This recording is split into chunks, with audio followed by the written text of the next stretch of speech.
ഇപ്പൊ ന്യൂനപക്ഷ വർഗീയത തിമർത്താടിയ തെരഞ്ഞെടുപ്പായിരുന്നു ഈ തെരഞ്ഞെടുപ്പ്. മതം നോക്കി വോട്ട് ചെയ്യണം എന്ന് പറഞ്ഞിട്ടില്ല. മുസ്ലിം ലീഗും ജമാഅത്തെ ഇസ്ലാമിയും എല്ലാം ചേർന്ന് മതം നോക്കിയേ വോട്ട് ചെയ്യാൻ വേണ്ടി പാടുള്ളൂ, പള്ളി നോക്കിയേ വോട്ട് ചെയ്യാൻ വേണ്ടി പാടുള്ളൂ എന്ന് പ്രചരിപ്പിച്ചൊരു തെരഞ്ഞെടുപ്പാണ് ഈ തെരഞ്ഞെടുപ്പ്. BJPക്ക് RSSന് സംഘപരിവാറിനെ ഏറ്റവും നന്നായിട്ട് അറിയാം.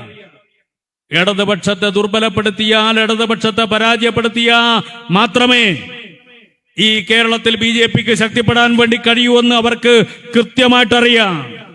അതുകൊണ്ട് ഈ തെരഞ്ഞെടുപ്പിൽ കൃത്യമായ അവരുടെ തന്നെ ഭാഷയിൽ പറഞ്ഞാൽ സ്ട്രാറ്റജിക് വോട്ടിംഗും നടന്നു. ഒന്ന് ചെലക്കാണ്ട് പോടോടുന്ന് തോറ്റ് തുന്നം പാറിയിട്ട് യഥാർത്ഥ സഖാക്കള് പോലും പിണറായി വിജയനെയും ഗോവിന്ദനെയും ഈ രാകേഷിനെയും ഒക്കെ എടുത്തിട്ട് അലക്കിക്കൊണ്ടിരിക്കുമ്പോൾ തങ്ങൾക്ക് പറയാനൊരു കാരണമില്ല. തോറ്റത് ഇവരുടെ കഴിവ് കേടുകൊണ്ടാണ്. ഈ പറയുന്ന പിണറായി വിജയനും പിണറായി വിജയന്റെ അടിമകളും തോറ്റ് തുന്നം പാറി കഴിവ് കെട്ട കൃമികീടങ്ങളായി മാറിയത് കൊണ്ട് ജനങ്ങൾക്ക് മുമ്പിൽ, പാർട്ടിയുടെ മുമ്പിൽ, പാർട്ടി പ്രവർത്തകർക്ക് മുന്നിൽ കാരണമില്ലാതെ വരുമ്പോൾ എല്ലാം മുസ്ലിം ലീഗിന്റെ നെഞ്ചത്തോട്ട് അല്ലേ? തോൽവി എന്നൊക്കെ പറഞ്ഞാൽ ചില്ലറ തോൽവിയാണോ? തോൽവി എന്നൊക്കെ പറഞ്ഞാൽ ഒരന്യായ തോൽവിയായിപ്പോയി. തോറ്റ് നിലംപരിശായിപ്പോയി, തോറ്റ് തുന്നം പാറിപ്പോയി. അപ്പോ അതിന് വർഗീയതയുടെ നിറം ചാർത്തി കൊടുക്കുക. എന്നാൽ ഇതുവരെ നടത്തിയതാരാ? സഖാക്കള് പേരാമ്പ്രയില് ഹൈന്ദവ വീടുകൾ കയറിയിട്ട് എന്താണ് പറഞ്ഞുകൊണ്ടിരുന്നത്? എതിർ സ്ഥാനാർത്ഥി മുസ്ലിമാണ്, ആ മുസ്ലിം സ്ഥാനാർത്ഥി വിജയിച്ചു കയറിയാൽ പിന്നെ ഹൈന്ദവർക്ക് ഇവിടെ ജീവിക്കാൻ കഴിയില്ല. ഇത് TP രാമകൃഷ്ണന് വേണ്ടിയിട്ട് പേരാമ്പ്രയിലെ സഖാക്കള് പേരാമ്പ്രയിൽ നടത്തിയ പ്രചരണമാണ്. മതം പറഞ്ഞ് വോട്ട് ചോദിച്ചത് എടോ സഖാക്കളെ നിങ്ങളാണ്. അതുകൊണ്ടാണ് നിങ്ങളെ തോൽപ്പിച്ച് ഒരു മൂലക്കിരുത്തിയത്. തോൽപ്പിച്ചൊരു മൂലക്കിരുത്താൻ കാരണം അതുകൊണ്ടാണ്. നിങ്ങളെ അടിച്ച് മൂലക്കിരുത്തിയതിൻ്റെ പ്രധാന കാരണം നിങ്ങളാണ് ഈ വർഗീയതയുടെ കാർഡിറക്കിയത് അല്ലേ? പാർട്ടി കോട്ടകൾ ഓരോന്ന് തകർന്നില്ലേ? ഇപ്പൊ നിങ്ങളൊന്ന് ആലോചിച്ച് നോക്ക്. തൃക്കരിപ്പൂര് സന്ദീപ് വാര്യർ UDFന്റെ സ്ഥാനാർത്ഥി, CPMന്റെ സ്ഥാനാർത്ഥിയോ VPP മുസ്തഫ.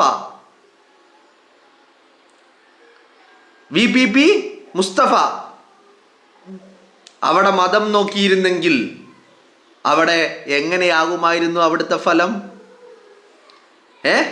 ഇനി RSSകാര് വിജയിച്ചു കയറിയ ഈ പറയുന്ന നേമത്ത് രാജീവ് ചന്ദ്രശേഖരൻ വിജയിച്ചു കയറിയയിടത്ത് RSSന്റെ സ്ഥാനാർത്ഥി രാജീവ് ചന്ദ്രശേഖരൻ വിജയിച്ച നേമത്ത് ആരാണ് പരാജയപ്പെട്ടത്? ആരുടെ വോട്ടുകളാണ് കുറഞ്ഞത്?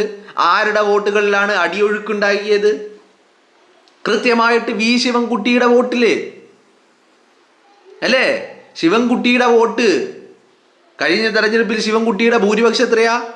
ഈ തെരഞ്ഞെടുപ്പ് വന്നപ്പോ ആ ശിവൻകുട്ടി പരാജയപ്പെട്ടത് എന്തുകൊണ്ടാ?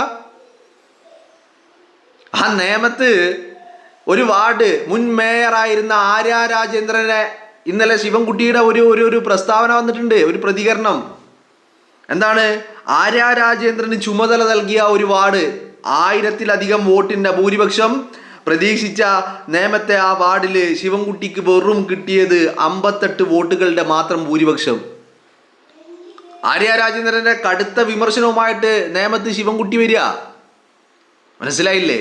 അപ്പോ RSSന് സഹായിച്ചു കൊണ്ടിരിക്കുന്നതും CPMന്റെ കേഡർ പ്രവർത്തകരെ RSSകാരാക്കി മാറ്റിക്കൊണ്ടിരിക്കുന്നതും അത് പിണറായി വിജയനും പിണറായി വിജയന്റെ ക്രിമികീടങ്ങളുമാ. ഇപ്പൊ പാർട്ടി എന്ന് പറയുന്നത് സാധാരണക്കാരായ പാർട്ടി പ്രവർത്തകരുണ്ട്, കമ്മ്യൂണിസ്റ്റുകാരുണ്ട്. അതാണ് VD സതീശൻ പറഞ്ഞത്. എന്ത് നല്ല കമ്മ്യൂണിസ്റ്റുകാരെ കണ്ട ചേർത്ത് ഇങ്ങനെ നിർത്തിക്കൊള്ളണമെന്ന്.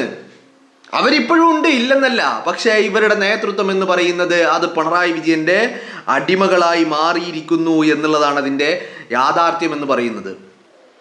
എന്നിട്ട് എന്തിനും തോറ്റ് തുന്നം പാറിയിട്ട് നിൽക്കുമ്പോൾ എന്തിനും ഏതിനും മുസ്ലിം ലീഗിന്റെ നെഞ്ചത്തോട്ടാണ്. തൊട്ടതിനും പിടിച്ചതിനും ഒക്കെ മുസ്ലിം ലീഗിന്റെ നെഞ്ചത്തോട്ട് അല്ലേ? അപ്പൊ നിങ്ങളൊന്ന് ആലോചിച്ച് നോക്ക്. ഇനി ലീഗുകാരൻ മതമാണ് നോക്കുന്നതെങ്കിൽ മലപ്പുറത്ത് നിങ്ങളുടെ ചുൽത്താൻ എരപ്പൻ ജലീല്, ആ ജലീല് നോക്കുമായിരുന്നോ? കാരണം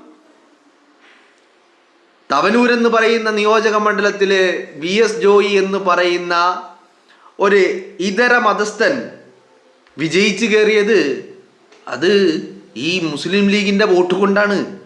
മുസ്ലിം ലീഗുകാരൻ പണിയെടുത്തതിന്റെ ഫലമായിട്ടാണ്. ഈ യാഥാർത്ഥ്യങ്ങളെ മറച്ചു വെച്ചുകൊണ്ട്, എന്താണ് യാഥാർത്ഥ്യം എന്നുള്ളതിനെ മറച്ചു വെച്ചുകൊണ്ട് ഈ വിടുവായിത്തം പറയാൻ ഇവനൊന്നും വേറൊന്നും ഇല്ല പറയാൻ. ഇവർക്കൊക്കെ എന്തായിരുന്നു? ധാർഷ്ട്യമായിരുന്നു, അഹങ്കാരമായിരുന്നു അല്ലേ? രക്തസാക്ഷി ഫണ്ട് കട്ടുമുടിച്ച് നക്കി തീർത്തപ്പോ, അത് ചോദ്യം ചെയ്തുകൊണ്ട് ഈ പറയുന്ന കുഞ്ഞികൃഷ്ണ സഖാവ് പയ്യന്നൂരിൽ നിന്ന് വന്ന് ചോദ്യങ്ങൾ ചോദിച്ചപ്പോൾ ആ കുഞ്ഞികൃഷ്ണ സഖാവിനെ പുറത്താക്കിയിട്ട് ഈ രാകേഷ് എന്ന് പറയുന്ന ക്രിമിനൽ ഗുണ്ട CPM-ന്റെ ജില്ലാ സെക്രട്ടറി പറഞ്ഞത് എന്താ? കുഞ്ഞികൃഷ്ണ സഖാവ് പാർട്ടിയില്ല, ഞങ്ങൾ പാർട്ടി അറിഞ്ഞാൽ മതി, ഇത് പുറത്ത് പറയേണ്ടതില്ല ഈ കണക്ക്. പക്ഷേ ജനം പറഞ്ഞ എന്താണെന്നറിയോ?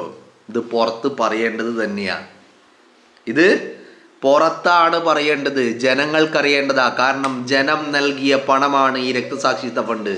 അത് രക്തസാക്ഷിയുടെ പേരിൽ ഫണ്ട് പിരിച്ചിട്ട് മുക്കി നക്കാനുള്ളതല്ല എന്ന് ജനം അങ്ങ് തീരുമാനിച്ചു.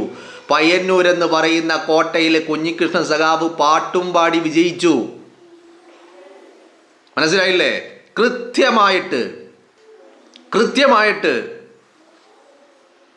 കൃത്യമായിട്ട് ജനം വിലയിരുത്തി എന്നുള്ളതാ.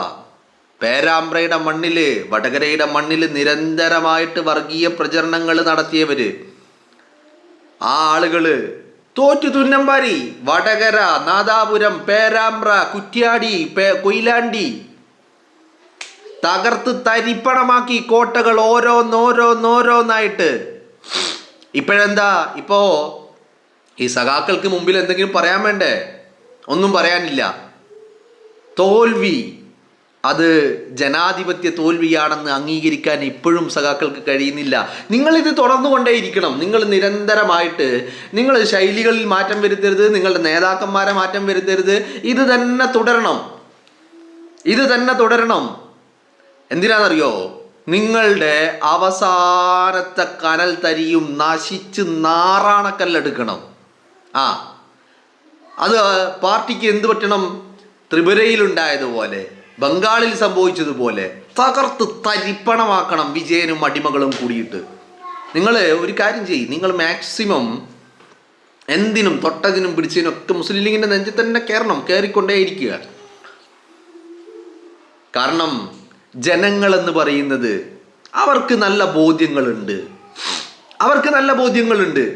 അവരുടെ ബോധ്യങ്ങള് നിങ്ങൾ പറയുന്നതാണോ അവരുടെ ബോധ്യങ്ങൾ, അല്ലെങ്കിൽ ജനം കാണുന്നതും കേൾക്കുന്നതുമാണോ അവരുടെ ബോധ്യങ്ങളെന്ന് അവർ തീരുമാനിക്കും. മനസ്സിലായില്ല? ഇപ്പോ എല്ലാ നിലയിലും തകർന്ന് തരിപ്പണമായിട്ട് തോറ്റു തുന്നം പാറിയിട്ട്